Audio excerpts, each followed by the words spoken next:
Welcome,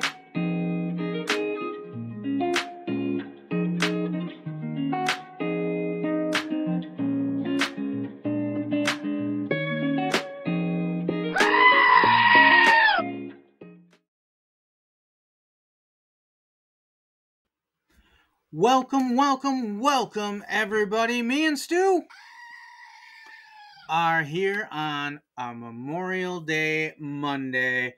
It's a MLB Monday for us here at JC3, where we run through all of our baseball news and our top 10 liquidity list for baseball. But it's a special day with Memorial Day. Want to take a moment here just to say thank you to all those men and women who serve in our armed forces and all those families who have lost a loved one in that quest to protect our great country in our armed forces. Thank you very much for all you do. So I hope you're all enjoying the holiday, taking some time to remember those that were lost, and thank those that are currently giving service to this great country. Had a great week of baseball sales again. If there's any doubt, there shouldn't be. Baseball is really, really the king when it comes to trading cards. I look at how many cards sell in each channel every week: football, baseball, hockey, basketball, WWE, whatever it may be. I kind of keep tabs on some of that stuff. And baseball in this past week sold 223,904 cards. And that is far and away better than any other channel that I look at. In fact, it's about twice as much as football and basketball, some other things. Baseball is king when it comes to trading cards. And I don't think there's anything that can dispute that. It's been this way for quite a while, and I see no reason for it to change in the near future. So when you think about that, I talk a little bit at times about diversifying your listings. However, you do need to focus on your true north, if you will. And for us here at JC3, that means baseball. That's what got us into this. So when I look at that kind of number, it reminds me that I don't want to forget about my main category, right? If I look at our store, I think we always want to have more baseball listings than anything else. That's our center. The market says that is the best-selling market. Why wouldn't I want to feed the beast as much of that as I can? By the beast, I mean eBay, right? Because baseball is just such a monster out there in the trading card world, in the hobby. Now, I'll also tell you that 223,000, almost 224,000 cards in the last week, that sold through almost 30,000 different sellers, 29,835 to be exact. So there's a lot of people that like to deal in baseball cards. You've got a lot of competition out there. What does that mean? Well, that means that you've got to price competitively or create a niche for yourself in that market. You can't just list some random Paul Molitor card from 1984 and expect it's just going to fly off the shelves, even if it's in our hot list, in our liquidity list. You still got to think about your price. You got to think about the type of cards you're listing, and really put things out there that are going to gain you some market share. So keep that in mind, even as we go through our liquidity list every week. Even though we're saying these are some of the most liquid players in the market and should be easy flips, there's a lot of factors that go into that. Number one being price, and two, quality, and three, variations. So, just because we say a certain player is very liquid and moving fast, if you overprice it, he's still going to sit. If all you have is the basiest of base cards, that might be a little more challenging as well. But if you've got some inserts and some parallels, you're priced fairly in the market, you should have no problem moving a steady stream of these cards. So again, we go through eBay sales data in both buy it now and fixed price listings in the baseball category. We look at the last 7 days, and these are confirmed sales in eBay. I'll take a look at pages and pages and pages of sales data to get a list of names that I want to keep track of. I also look at some of the big eBay retailers out there, like the Dollar Box, like 1 Million Cubs cards. I look and see what they're selling, as well as my own sales, to see if there are some names that maybe were off the radar and now are getting on the radar, so we can take a look at those. So real quick, I also want to tell you this week, if we look over here, I'm going to give you the second tier of players. So you see 11 through 20 that were not in our top 10 list, but some of them have been in the top 10 in the past. The first column was the previous month's sales when I started this. Second column is the previous week's sales.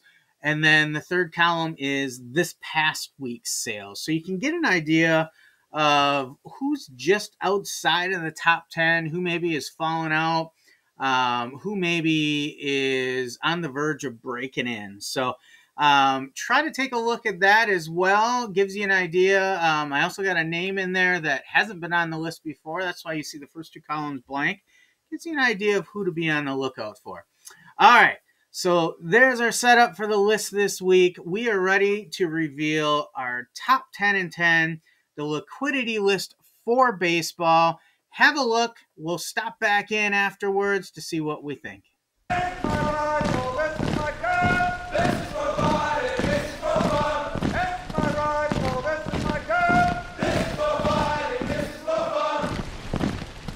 Opening the list at number 10, the Ryan Express, Hall of Famer Nolan Ryan with 3,098 sold. Number 9. Yankees rookie Jason Dominguez with 3,248 sold. Number 8. Royalty and Bobby Witt Jr. returning to our top 10 with 3,300 sold. Number 7. Adley Rutschman with 3,435 sold. Number 6. J-Rod, Julio Rodriguez sold 3,478 this week. Launching into our top 5.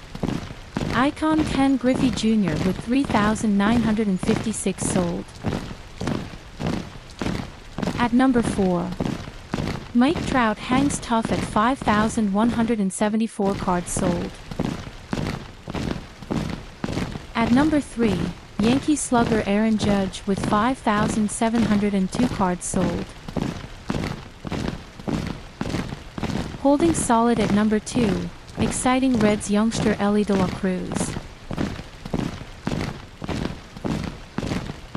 And in the top spot for the third week in a row, the legend in the making, Shohei Ohtani with 8,797 cards sold this week.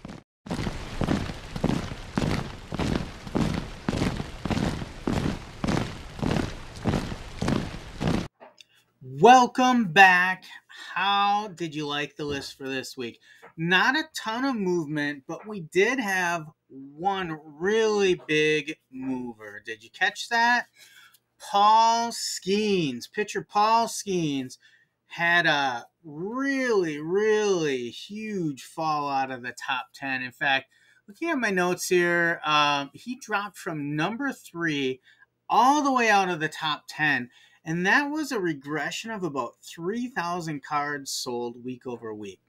Now, I would tell you that is a cautionary tale. One that also has some relevance with another hot pitcher right now by the name of Luis Hill. Luis Hill is up around 1,770 cards last week, which put him in the number 18 spot in that second tier to round out a top 20. And it's a cautionary tale because pitchers are so up and down. They're really volatile. You will have a really hot start with a spike, but then they will come back down to normal. And in general, in the hobby, pitchers don't get a lot of love. You'll get a little bump here and there. Aside from some Hall of Famers like Nolan Ryan, you don't consistently see them sell a lot of cards. In my list, I've got some other Hall of Fame pitchers as well. So let's take a look here. I know I had Pedro Martinez in here. I know I had Roger Clemens in here. I have Randy Johnson in there. All of those guys. Spencer Strider's in there, actually. A hot not prospect, but he's got off to a strong start to his career. Now he's dealing with some injury stuff, but these guys, Raleigh Fingers, Hall of Famer reliever, multiple time Fireman of the Year. These guys don't sell a fraction of what Nolan Ryan is selling. Nolan Ryan's at 3,098 cards last week. The next closest pitcher is Luis Hill at 1,770. Then as I go through my list, the next one after those two drops all the way down. I'm still looking for the first one. Roger Clemens comes up with 635 sold in the last week. That's half of what Luis Hill did. What about a fifth of what the Ryan Express did, Nolan Ryan? So be careful with pitchers. That is my warning for the week. We did see some really good gains this week. Let's see. Gunnar Henderson made a big jump. He's still outside the top 10. He's at about 15 right now, but he went from 1,603 cards the week before to 2,628, only about 50 cards out of the next highest position. Let's see. We had Bobby Witt Jr. make a big jump back into the top 10. If I look at his numbers, he dropped out of the top 10 the week before with 2,077 cards sold, but he bounced back up this week with 3,300 cards sold. The most impressive of all, though, Shohei Ohtani. He's been in the lead for the 3 weeks we've been doing this, and he keeps extending the lead. He sold about 800 more cards last week than the week before. They just keep going. And he's not even at his best yet, right? Like, he's maybe 60% of top Ohtani. So that is really impressive. Julio Rodriguez made a nice jump as well, about 700 more cards this week. Moved up 3 spots in our list. So really some good movement in there, yet at the very top, still the same names, right? Shohei Ohtani, Elly De La Cruz, 1 and 2. And they have a sizable lead on the rest of the list. So the gap between Ohtani and Elly De La Cruz, if you didn't notice, it's over 2,000 cards. Shohei had 8,797. Elly at number 2 had 6,401. That's a pretty impressive gap. That makes Shohei Ohtani the undisputed universal champion of baseball cards right now. In addition, dropping from 2 to 3 from Elly to Aaron Judge, that drops about 700 cards there as well. And then you have Aaron Judge, Mike Trout, not too far apart. Then you drop another 1,000 cards to get into that Ken Griffey Jr. through Nolan Ryan range. So I could even break down the Tier 1 into 3 subgroups. Tier 1A is Shohei Ohtani. Tier 1B is Elly De La Cruz. And Tier 1C, it would be Aaron Judge and Mike Trout. And then everybody else in a Tier 1D, that's Griffey, J-Rod, Adley, Bobby Witt Jr., Jason Dominguez, Nolan Ryan, all of those guys. And then knocking on the door is Mookie Betts, Paul Skeens, Corbin Carroll, a little bit more of a stretch for Bryce Harper and Gunnar Henderson, Jackson Chourio. Those are kind of that next crop that are looking at that top 10 saying, I really want in there, but they're not quite there yet. So something to keep your eyes on. We hope this helps you as you're out there sourcing cards. I know this weekend I will be at the Eau Claire, Wisconsin card show. My first time at that show. I'm going to see what I can find there, as well as visiting some family there. Let's see. What else is going on? Wednesday nights. This Wednesday night, 8 p.m. Central. Don't forget about Live with Charlie and Adam and Stu. We are over there on the Dollar Box doing our weekly live interactive show. It's a lot of fun. We start at 8 p.m. Central, typically go till about 10:30 p.m. It is very interactive. We have a lively chat group on that one. We've got some regular viewers that like to chime in. Why don't you be one of those viewers as well? Come on out. Tell us what you think about some of the topics. We'll spit some hobby news as we hear it. We'll share some of our knowledge as low-end card sellers.